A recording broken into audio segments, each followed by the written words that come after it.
চারজন বন্ধু ছিলেন, ঢাকায় থাকতেন এবং একই বয়সের ছিলেন চারজনই। গ্রীষ্মের ছুটি যখন এসেছিল তখন তারা জায়গা খুঁজছিলেন কোথায় যাবেন ছুটি কাটাতে। অনেক চিন্তা ভাবনার পর তারা সিদ্ধান্ত নেন যে গ্রামের বাড়িতে বেড়াতে যাবেন তরুণে।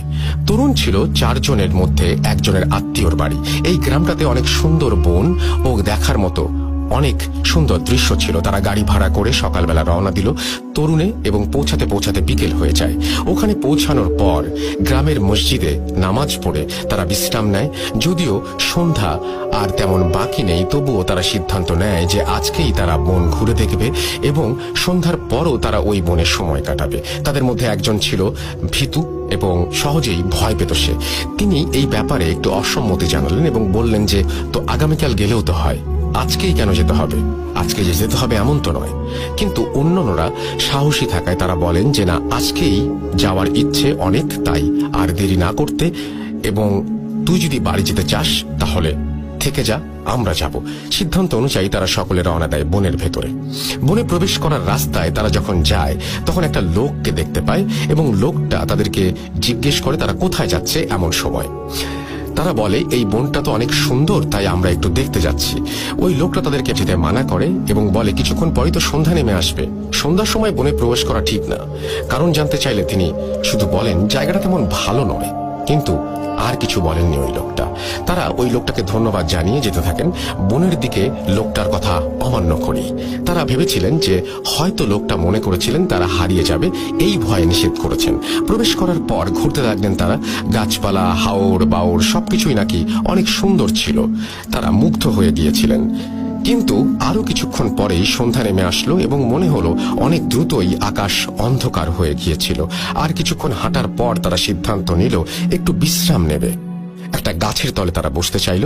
এরপর তারা ওই বনে থাকবে কি থাকবে না এই সব নিয়ে গোল হয়ে আলোচনা করছিল। ঠিক এমন সময়ই তাদের আশেপাশে কে যেন শেয়ালের ডাক দিতে লাগলো।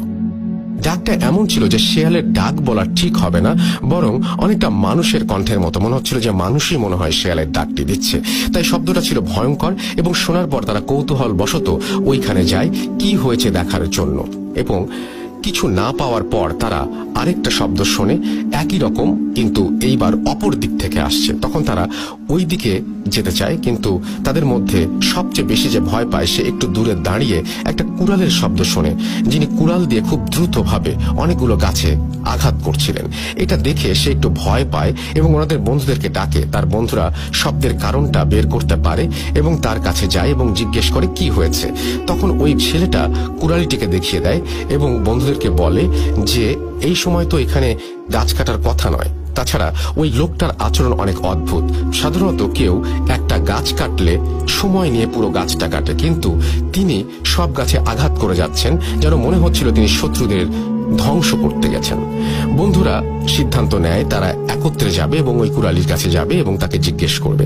তারা যখন কুড়ালিটার দিকে একটু এগোতে লাগলো তখন তারা দেখতে পেল যে যেসব গাছে উনি আঘাত করছিলেন কুড়াল দিয়ে, সেসব গাছগুলোর মধ্য থেকে রক্ত বের হচ্ছে। তারা স্পষ্ট দেখতে পেল লাল রক্ত গাছগুলো থেকে বেরিয়ে আসছে। এই দৃশ্য দেখার পর ভীতু হয়ে ছেলেটি প্রচুর ভয় পায়। যে ভীতু ছিল সবচেয়ে বেশি, সে সবচেয়ে বেশি ভয় পায়। তাদের মধ্যে দুজন যাওয়ার চেষ্টা করে কুড়ালির কাছে কৌতূহল বসে। তারা যখনই যায় গিয়ে দেখতে পায় যে কুড়ালিটি আর সেখানে নেই, কোথায় যেন উধাও হয়ে গেছে।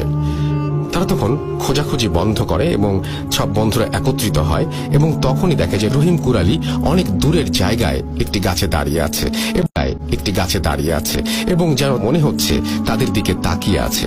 তারা এটা দেখে আরো বেশি ভয় পায়, কেননা রহিম সাহেব যেখানে আগে দাঁড়িয়েছিলেন সেখান থেকে অনেকটা দূরে দাঁড়িয়ে আছেন। এমন সময় চার বন্ধুর মধ্যে ভীতুটার সামনে ওই রহিম কুড়ালি হাজির হয় এবং ওনার চেহারা নাকি ছিল রক্তাক্ত, যেমন কেউ ওনাকে কুড়াল দিয়ে আঘাত করেছে। মুখমণ্ডল তার সবকিছু রক্তে ভেজা ছিল। দৃশ্যটা দেখার পর ওই ছেলেটা সাথে সাথে অজ্ঞান হয়ে যায় এবং একটা চিৎকার দেয়। তার সাথে যে বন্ধু দাঁড়িয়ে ছিল সেও ভয় পাওয়ার কারণে দৌড়ে একটা গাছের পেছনে পালিয়ে যায়। ছেলেটা চিৎকার শুনে তার দুই সাহসী বন্ধুরা চলে আসে এবং তারা দেখে বন্ধু অজ্ঞান অবস্থায় এবং কাছেই ওই কুড়ালিটাকে দেখে। রহিম কুড়ালি ওইখানে দাঁড়িয়েছিল এবং তাদের দিকে তাকিয়ে হাসছিল জোরে জোরে। তার হাসিটা ছিল অন্যরকম একটা হাসি, সুরটা ছিল অনেক গাঢ় এবং বয়স্ক কিন্তু বাচ্চাদের মতো অনবরত সে হেসে যাচ্ছে। তার দুই বন্ধুকে দেখতে যে বন্ধুটা পালিয়েছিল সেও এসে পড়ে তাদের দিকে। তারা তিনজন কোনো রকমে অজ্ঞান ছেলেটাকে উঠায় এবং কাঁধে করে নিয়ে যায়। তারা হাঁটার চেষ্টা করে বন থেকে বেরিয়ে যাবার জন্য। হাঁটার সময় তারা জোরে জোরে দোয়া পড়তে থাকে এবং প্রার্থনা করতে থাকে যাতে ওই অশরীরী জন্তুটা চলে যায়। তারা যখনই দোয়া পড়তে শুরু করে তখনই নাকি অদ্ভুত হাসিটা থেমে যায়। তারা অনেকক্ষণ যাবৎ হাঁটার পর বন থেকে বের হতে পারে না। বারে বারে তারা পথ ভুল করে কোনো এক কারণে। অনেকক্ষণ এরকম যাওয়ার পর তারা শেষে বন থেকে বের হতে পারে।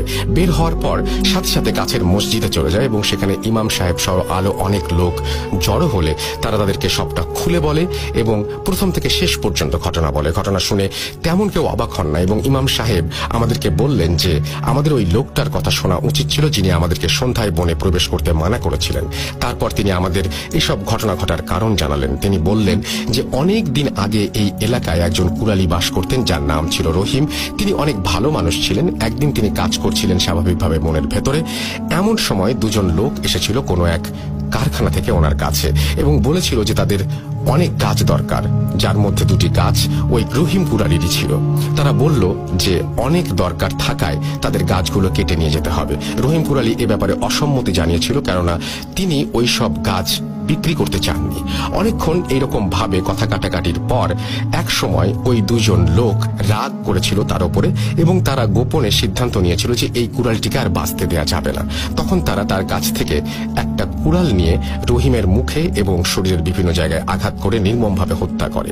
তারপর তারা কুড়ালটা রেখে চলে যায়। পরবর্তীতে ওই দুজন লোক ধরা পড়ার পর তারা স্বীকার করতে বাধ্য হয়। রহিমের মৃত্যুর পর অনেক দিন পর ঢাকা থেকে একজন তরুণ সেখানে যায় এবং সন্ধ্যায় কোনো একটা কারণে বনে প্রবেশ করেছিল। সে ওইখানে গিয়ে দেখে যে রহিম গাছ কাটছে। এই লোকটা জানতো না যে রহিম মারা গিয়েছে, তাই সে তার কাছে যায় এবং জিজ্ঞেস করে এত অন্ধকারে সে গাছ কাটছে কেন, কিন্তু সে কোনো জবাব পায়